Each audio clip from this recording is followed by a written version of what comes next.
This video serves to warn prospective tourists to Canada about a suspected scam website that will steal your identity and possibly cause you problems with entry into Canada.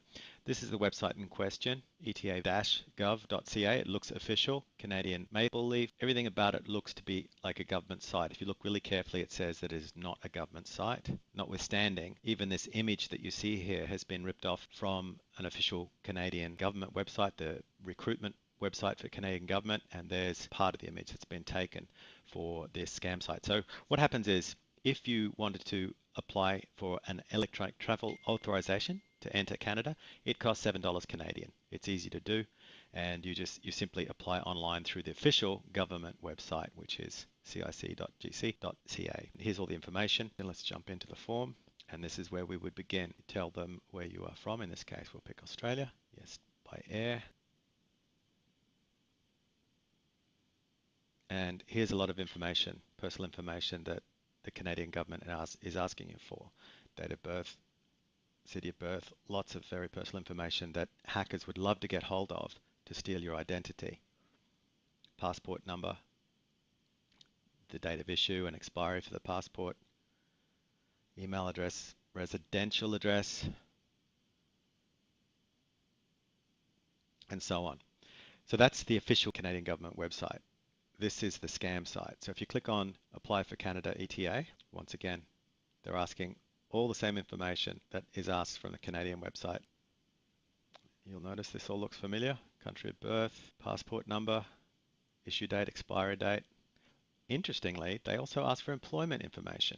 So what happens here, if we were to fill this in, let's just make up a name. Make it all up. Why would they want to know your employment information? This is grooming you to steal your identity. Canadian government doesn't want to know this. Residential address. Review and confirm. Then it's asking you for your email address, your credit card number, and I don't know who PayLike is, secure payment, but it is not secure, and I can show you why it's not secure. I'm not going to bother putting this in. So let's go back to a case where an individual actually fell for this fraud. So what you see here is a series of transactions on a credit card. It's $7 Canadian, and it's been converted to $7.17 Australian. So the three blue charges you see, this is a charge from the Canadian government. But at the same time, then there's three of those, 1, 2, 3. At the same time, there was three separate charges for 136.88, or two for 136.88, and then this one for 136.65. The reason there's a slight change is this one didn't process at the same time, and there was a slight change in the foreign exchange rates between Australia and Canada. The reason we know it wasn't secure is because the people behind the scam website who received the information received in the clear the full credit card number and details.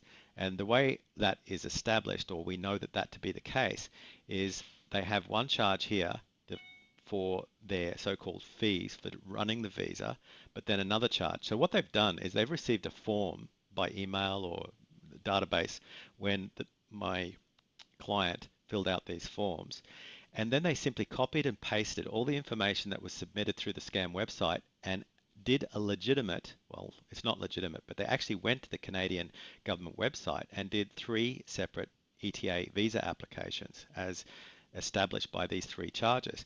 The only way they could have done that successfully and have all of these transactions show up on the client's credit card statement is if they saw or could see the entire credit card details in order to repeat the process that the victim did on their website here when they submitted the information, and then the scammers resubmit it to the Canadian government. So what happens here is the victims fill this out, they actually get a legitimate Canadian government visa or ETA, Electronic Travel Authority number, and they enter Canada and they go on with their life for months. But in several months' time, I predict these people who have the full identity, not just the credit card details, but the residential address, the employment information, the passport numbers, everything they need for comprehensive theft of identity. And the victims aren't going to know who actually stole the identity because they got into Canada successfully through this transaction. So they're not going to suspect for a moment that this was the source of the problem. So the Canadian government needs to have a look at all the ETA applications that have been made by the IP address or email addresses from the scammers who submitted these particular ETA applications, which I can provide to the Canadian government. We won't do on this video, and attempt to contact all the countries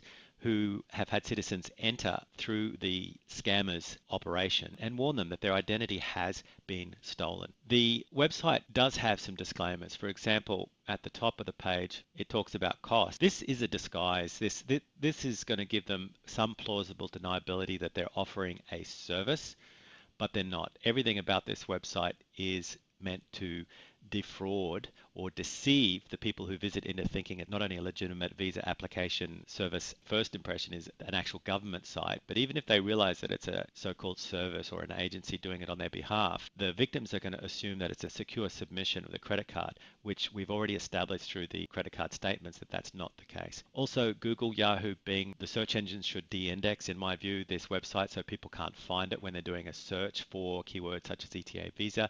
And this isn't the only website. There are several other websites that I can provide that have an exact clone of the functionality in this scammer website. A couple of other things that make my spidey sense tingle with respect to this website is where it's hosted. There's the website. It's actually hosted on an IP address on a server in Sofia, Bulgaria. And if you go to the Who Is in Canada, this is the website that tells you who owns Canadian domains, CA domains. You'll notice that the personal information of this domain is not available because it's privacy protected. So there's no way of telling who the beneficial owners of this website might be. I'll leave this to those that are in a position to act to stop this injustice happening and hope that they do so. Thank you.